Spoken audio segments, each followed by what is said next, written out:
Halos 15 taon ang hinintay ng Japanese rapper na si Tomoro bago siya nakilala sa Hollywood music scene at nagkaroon ng mga collab sa mga pop superstar roon. Sabi nga, it's all worth the wait para sa isang alagad ng sining na tulad niya. Nagkaroon ng pagkakataon ng EuroTV News na makakwentuhan ang first Japanese rapper to top the Billboard chart at ang latest sa kanya, ihahatid sa atin ngayon live from Tokyo, Japan, mula sa ating EuroTV correspondent na si Arma Avendaño Bacar. Arma! Magandang gabi sa inyo dyan sa studio, Vanessa at Konbanwa dito sa bansang Japan.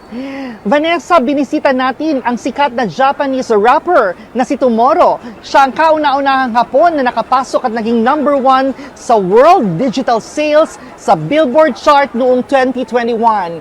At sa aming kwentuhan, ibinida po niya ang kanyang mga bagong collaboration, lalo na sa sikat na singer na si Billie Eilish. Ang bahagi ng aming kwentuhan sa report na ito. Let's go!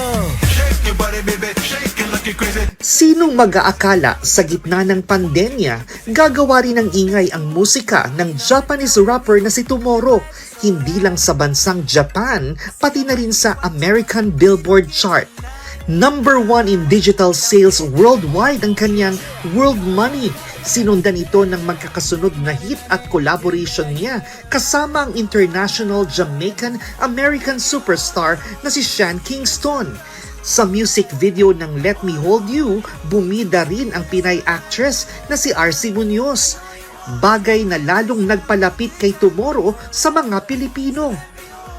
A lot of Filipinos would want to hear from you.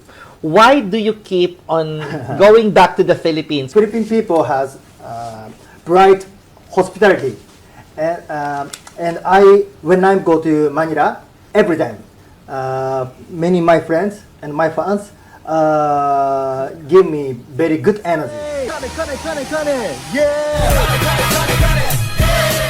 Binisita natin si Tomoro sa kanyang opisina sa Roppongi at excited itong ibinahagi ang nalalapit na collab niya sa pop star na si Billie Eilish.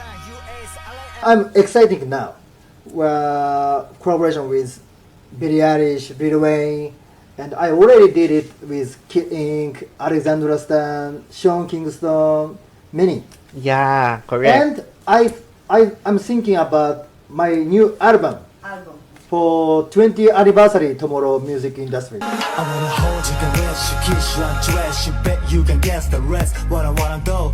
Ni sa hinagap, hindi inasahan ni Tomoro na mangyayari sa kanya ang tinatamasang kasikatan ngayon. Sino ang magsasabi na ang dating nangarap maging pinakamahusay na baseball player? Nagtinda ng mga tiket para sa mga shows at concerts. Kalaunan, magiging sikat na rapper.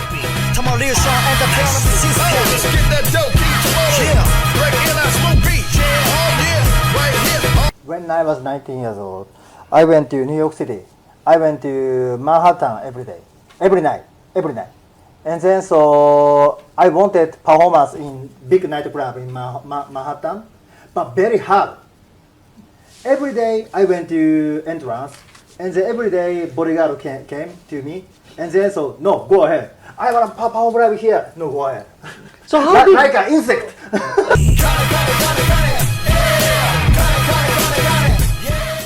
Kabaliktaran nga ang nangyari, ang dating inaapi at kinukutya. Ngayon ay namumuhay ng marangya sakay ng kanyang Rolls Royce at abala pa sa kanyang mga negosyo sa Japan. So tayo po ngayon ay nakasakay sa Rolls Royce ng Japanese rapper superstar Tomoro. I feel every time never give up in my life. So life is one time, one shot. So very important for you. Shake your body, baby. Shake it like you're crazy. Sabi niya, hindi raw imposible, basta't may pangarap.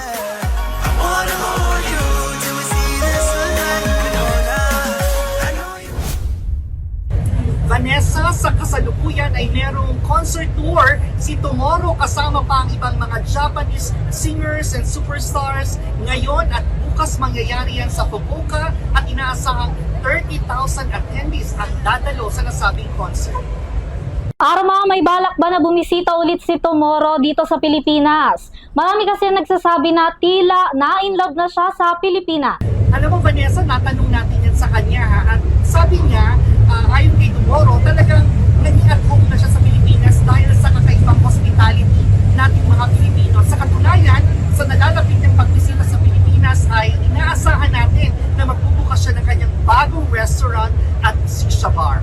Okay, maraming salamat Arma at mag-ingat ka dyan sa Japan. Maraming salamat din Vanessa at sa lahat ng mga nasa studio mula dito sa Tokyo, Japan para sa EuroTV Philippines, EuroTV News. Ako po si Arma Avendaño Bacar, sumasaludo sa bawat Pilipino.